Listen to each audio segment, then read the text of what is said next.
The lord. హల్లెలూయా. ఈరోజు నేను ఒక చిన్న టెస్టిమనీ షేర్ చేసుకోవాలనుకుంటున్నాను. సో చాలామంది ఒకవేళ మీరు విని ఎంకరేజ్ అవుతారేమో అని, అండ్ నువ్వు కూడా ఎలాంటి పరిస్థితుల్లో ఉంటే దేవుణ్ణి నమ్మితే ఆయన ఎలాంటి కార్యమన్నా చేస్తాడు అని.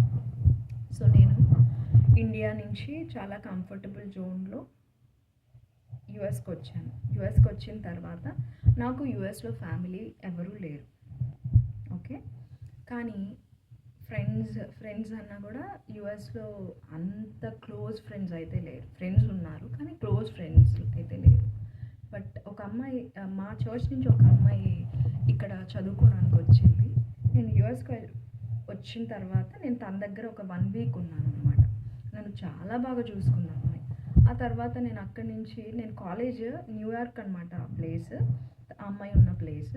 అక్కడి నుంచి నేను న్యూ హ్యాంప్షైర్కి వెళ్ళాలి, ఎందుకంటే నా కాలేజ్ న్యూ హ్యాంప్షైర్ అనేది ఇంకొక స్టేట్, ఓకే.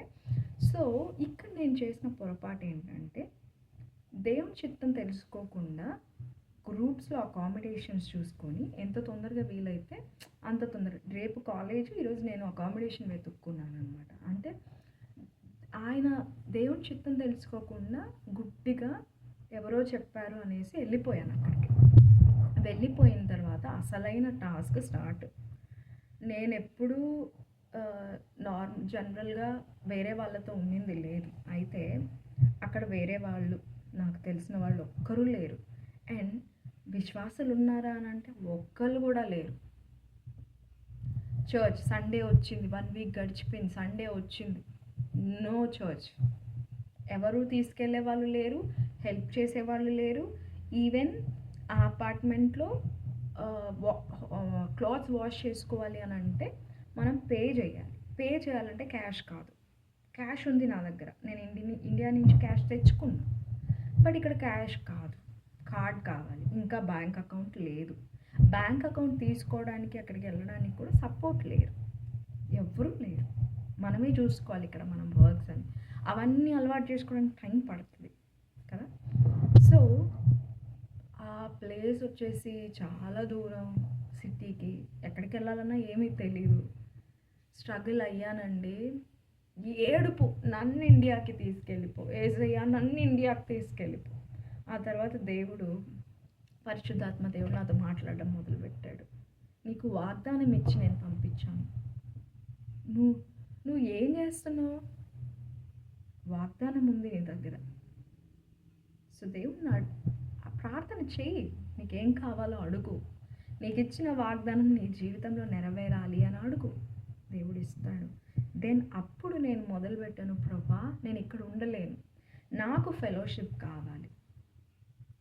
నాకు నువ్వు వాగ్దానం ఇచ్చి నెరవేర్చి నమ్మదగిన దేవుడివి. అబ్రహాము, ఇస్సాకు, యాకోబుల దేవుడు, నా దేవుడుగా నాలో ఉన్నావు. ఈరోజు నాకు ఇచ్చిన నీ వాగ్దానాన్ని నెరవేరుస్తున్నందుకు నీకు వందనాలు అంటూ ప్రార్థన చేయడం మొదలుపెట్టా. ప్రభా నా చుట్టూ అస్సలండి ఒక్క సూచన కూడా, అంటే ఇంకా ఏమి తెలియదు, అర్థం కాదు, ఇంత హింట్ కూడా ఉండదన్నమాట. ప్రభా నాకేం కనిపించట్లేదు, ఏం చేస్తున్నావో నాకు తెలియదు, ఏం కనిపించట్లేదు, నేను చూడలేకపోతున్నాను. అంటే ఎవరు వచ్చి నాకు హెల్ప్ చేస్తారని లేదు, నాకు తెలియట్లేదు ప్రభా, కానీ నువ్వు కార్యం చేస్తావని మాత్రం నేను నమ్ముతున్నాను అని నమ్మడం మొదలుపెట్టానండి. ఇంకా చూసుకోండి, మంచి accommodation, then came to Wilmington, మంచి ఫెలోషిప్, చర్చ్ చుట్టూ చాలా తక్కువ టైంలోనే చాలా ఫెలోషిప్ దేవుడు నాకు ఇచ్చాడు. ప్రార్థన చేశానండి, కార్యం చేశాడు దేవుడు. మాంచెస్టర్లో గూడు చెదిరిందండి, శ్రేష్టమైన స్థలానికి దేవుడు తీసుకొచ్చాడు. ఆ తర్వాత నా పిహెచ్డి డాక్టరేట్ తీసుకోవడానికి నేను ఇండియాకి వెళ్ళాల్సి వచ్చింది. అక్కడికి వెళ్ళిన తర్వాత అంతవరకు ప్రార్థన చేసి సంపాదించుకున్న స్నేహితులు కాస్త యాంటీ అయిపోయారు. ఇక్కడ ఎవరో వేరే కొత్త వాళ్ళు వచ్చేసారు నా అకామిడేషన్ ప్లేస్కి, లైక్ వస్తారని చెప్పేశారు. సో నాకు అకామిడేషన్ లేదు. నేను ఇండియా నుంచి యుఎస్ వచ్చాను. అక్కడ నా వర్క్ అయిపోయిన తర్వాత 1 మంత్ ఇండియాలో పేరెంట్స్తో, నా చిల్డ్రన్తో స్పెండ్ చేసి again I came back to US. నాకు అకామిడేషన్ లేదు, బయట మంచు పడుతుంది, నేను ఎక్కడికి వెళ్ళడానికి లేదు. ఆ అప్పటికప్పుడు అకామిడేషన్ చూసుకోవడానికి కూడా ఏది పడితే అది నేను చూసుకోలేను. బికాజ్ నేను ఎక్కడంటే అక్కడ ఉండలేను. అర్థమవుతుందా? సో అలాంటి సిచ్యువేషన్లో నేను, ఏంటి ప్రభువా ఇలా చేసావు, ఏంటయ్యా అంత, అప్పుడే నేను fasting prayers 21 days fasting prayers ఇండియాలో చేసి వచ్చాను అనమాట. ఇండియాలో అప్పుడు January 1st వెళ్ళాను అనమాట. సో ఇండియాలో ఫాస్టింగ్ ప్రేయర్స్ స్టార్ట్ అయ్యాయి మా చర్చ్లో. So fasting prayers 21 days complete చేసుకొని వచ్చా. ఏంటి ప్రభువా 21 days ఫాస్టింగ్ ఉన్నానే, ఏంటయ్యా ఇలా చేసావు, అకామిడేషన్ లేదు అని అనలేదు నేను. నాకు తెలుసు ఒక చోట గూడు చెదిరిందా, దేవుడు గూడు చెరిపాడా, శ్రేష్టమైన స్థలానికి నడిపిస్తాడు అని. నేను ఒకటే ప్రార్థన చేశాను, ప్రభువా గూడు చెరిపావే, ఎక్కడికి తీసుకెళ్తున్నావు నన్ను, ఏ శ్రేష్టమైన స్థలానికి తీసుకెళ్తున్నావయ్యా, నేను ఏం చూడలేకపోతున్నానయ్యా. అప్పటికే ఎగ్జాస్టెడ్ అయిపోయా, నిద్ర లేదు, జెట్ లాగ్ ఉంది, పడుకోవడానికి ప్రాపర్ ప్లేస్ లేదు, ఐఎమ్ ఎగ్జాస్టెడ్. ఇండియా నుంచి వచ్చాను నేను, పిల్లల్ని అందరిని వదిలేసి, ఎమోషన్స్, మానసికంగా శారీరకంగా బలహీనంగా ఉన్నాను నేను. ఇలాంటి టైంలో అపవాది దాడి చేయడానికి రెడీగా ఉంటాడు. నువ్వు అలసిపోయావా కొడతాడు. That is a time. అప్పుడు నాకు అకామిడేషన్స్ వస్తూ ఉన్నాయి నా గ్రూప్ చార్ట్స్లో. దెన్ నేను ఎగ్జాస్టెడ్ అయిపోయి ఒకసారి వాళ్ళతో మాట్లాడి నేను వస్తాను అని చెప్పాను, కానీ హోల్డ్ చేశాను. ప్రభువా నేను వెళ్ళలేనేమో అక్కడికి, నాకు తెలీదు, నువ్వు ఏం చేస్తావు నాకు తెలియదయ్యా, నేను హోల్డ్ అవుతున్నా. అక్కడేమో వాళ్ళు వెళ్ళమంటున్నారు, నేను వెళ్ళలేను, ఏం చెప్పలేను. So I separated my self and SIT with God అంతే. ప్రభువా ఏం చూడలేకపోతున్నానయ్యా, కానీ నాకు తెలుసు ఎక్కడికో నడిపిస్తున్నాను నన్ను అని. దెన్ ఎన్ని రోజులు గడిచింది, 22nd to 26th ఈవినింగ్కి, అంటే దగ్గర దగ్గర 1 week. 1 weekకి దేవుడు నాకు సమాధానం పంపించేశాడు.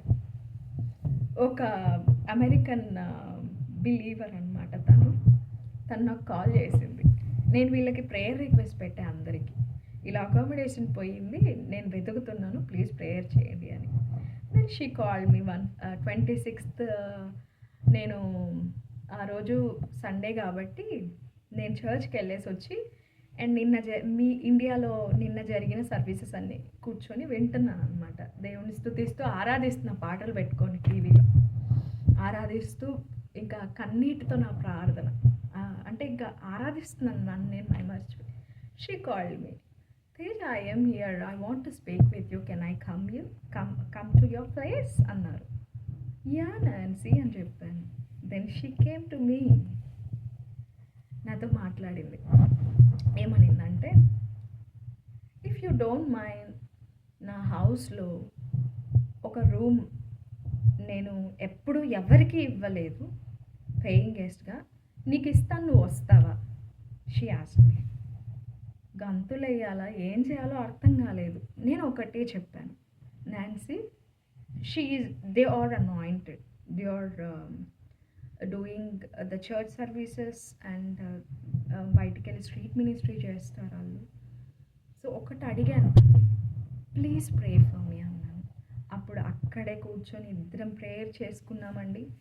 లగేజ్ తీసుకున్నాను, వచ్చేసాను. Here I am, this is my accommodation, I am with anointed people. పొద్దున రాత్రి మధ్యాహ్నం ప్రార్థన ఈ ఇంట్లో జరుగుతూ ఉంటుంది, ఎప్పుడు ప్రార్థన జరుగుతూ ఉంటుంది. సో ఈరోజు నువ్వు అనుకోవచ్చు, నీ పరిస్థితులు అనుకూలించకపోవచ్చు, నువ్వు స్ట్రగుల్ అవుతూ ఉండొచ్చు ఏ విషయంలోనైనా, కానీ ఒకటే చెప్తాను, దేవుని నమ్ము. ఈరోజు నీ పరిస్థితుల్ని కాదు నువ్వు నమ్మాల్సింది, నీ పరిస్థితులు కాదు నువ్వు చూడాల్సింది, దేవుణ్ణి చూడు. ఆ పరిస్థితులు వెనకాలన్న దేవుణ్ణి చూడు. ఇఫ్ యు సీ హిమ్, నువ్వు చూడలేని ఆయన చూస్తాడండి. ఎందుకంటే ఆయన చేస్తాడండి. నమ్మదగిన దేవుడండి. నాకు సహాయం చేసిన దేవుడు నీకు సహాయం చేస్తాడు. ఈరోజు నీ పరిస్థితులు సరిగ్గా లేవని నువ్వు ఇలా అయిపోయావనుకో, ఎందుకు ప్రభా ఏమైపోతుంది, ఇంకా నాకు అవసరమా అనుకున్నావనుకో, అపవాది అలసిపోవడం చూసి ఆ టైంలో కొడతాడండి. ఆ టైంలో నువ్వు దేవుడికి సమర్పించుకున్నావా, ఆయన పాదాల దగ్గర పడినావా, నీ లైఫ్ వేరేలాగా ఉంటుంది. నమ్మండి. ఇది నా చిన్న సాక్ష్యం. నన్ను దీవించిన దేవుడు నిన్ను దీవిస్తాడు నీ పరిస్థితుల్లో. ఒకటే, ప్రవ్వా నేను చూడలేకపోతున్నా, ఎలా జరుగుతుందో ఆ పరిస్థితి నుంచి నాకు విడుదల నాకు తెలీదు, కానీ నువ్వు విడిపించేవాడవో నువ్వు నమ్మినట్లయితే నీ జీవితంలో కార్యం చేస్తాడు. ఈ చిన్న సాక్ష్యం దేవుడు దీవించును గాక. ఆమేన్.